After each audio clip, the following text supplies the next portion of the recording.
역대 최장기간 소비가 위축되면서 내수 부진이 바닥을 뚫고 지하로 주저앉았습니다. 지난 11일 정부 통계청 발표에 따르면 경제 주체의 실질 소비 수준을 나타내는 올해 2분기 소매 판매액 지수가 전년 동기 대비 2.9% 감소했습니다. 2022년 2분기에 0.2%가 감소한 것을 시작으로 9분기 연속 감소했습니다. 1995년 관련 통계가 작성된 이래 가장 긴 기간 동안에 감소세가 이어지고 있다고 합니다. 고용시장에 영향을 미치는 2분기 설비투자지수도 1년 전보다 0.8% 줄었고 경기 순환지표도 70%가 하강, 둔화를 가리키고 있습니다. 이 때문에 2분기 실질 국내 총생산도 전기 대비 0.2% 감소했습니다. 내수 지표가 죄다 적신호입니다. 이 때문에 글로벌 투자은행과 연구기관들도 우리나라의 경제 성장률 전망치를 줄하향 조정 중입니다. 골드만삭스, UBS 등 8개 IB의 평균 한국 성장률 전망치는 전월에 2.5%에 대비해서 0.2%포인트 하향 조정했습니다. 국내 주요 증권사들도 전망치를 낮추고 있습니다. 국책연구기관인 한국개발연구원도 올 경제성장률을 기존 2.6%에서 2.5%로 0.1%포인트 하향 조정했습니다. 수출은 호조세라고 하지만 이렇게 내수 부진이 장기화되면서 경제 회복이 어렵다고 판단하는 것입니다. 이렇게 고착화돼가는 내수 부진의 악순환의 고리를 끊어낼 특단의 조치가 필요합니다. 그것이 바로 민생회복지원특별법입니다.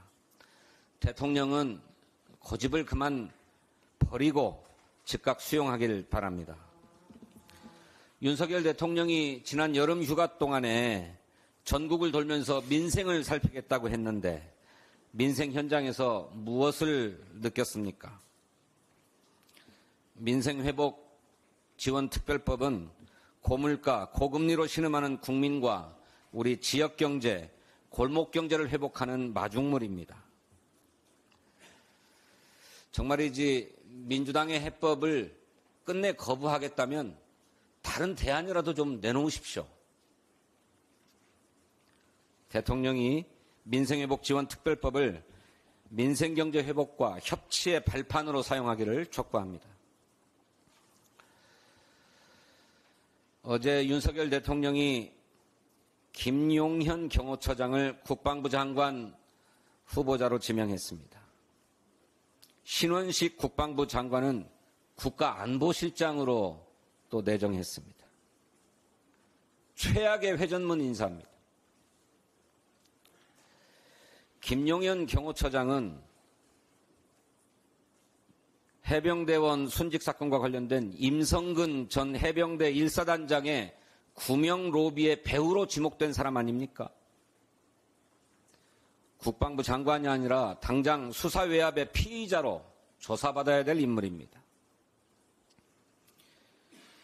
경호처 명의로 드러난 02800-7070 전화번호의 진실을 밝혀야 할 장본인 아닙니까?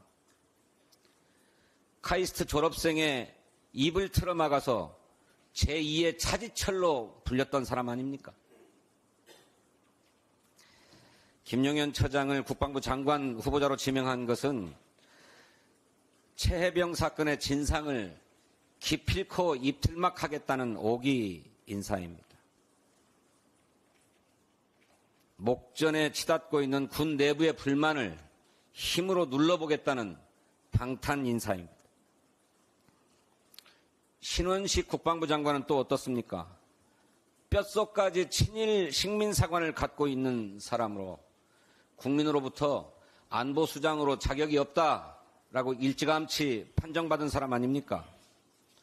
독도를 영토 분쟁 지역이라고 표기했던 장본인입니다. 이런 인사를 안보실장 자리에 앉혀가지고 무슨 국익을 지키고 무슨 국가 안보를 지키겠다는 것입니까? 혹여 일본과 한일 군수지원 협정을 체결해서 독도 앞바다에 우길기를 휘날리고 한반도의 자위대라도 진주시킬 요량입니까?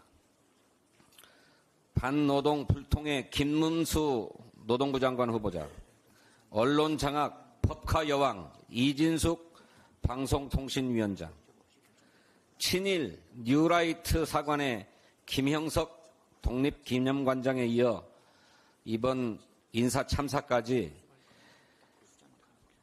인사 쿠데타라도 벌어지는 그런 양상입니다.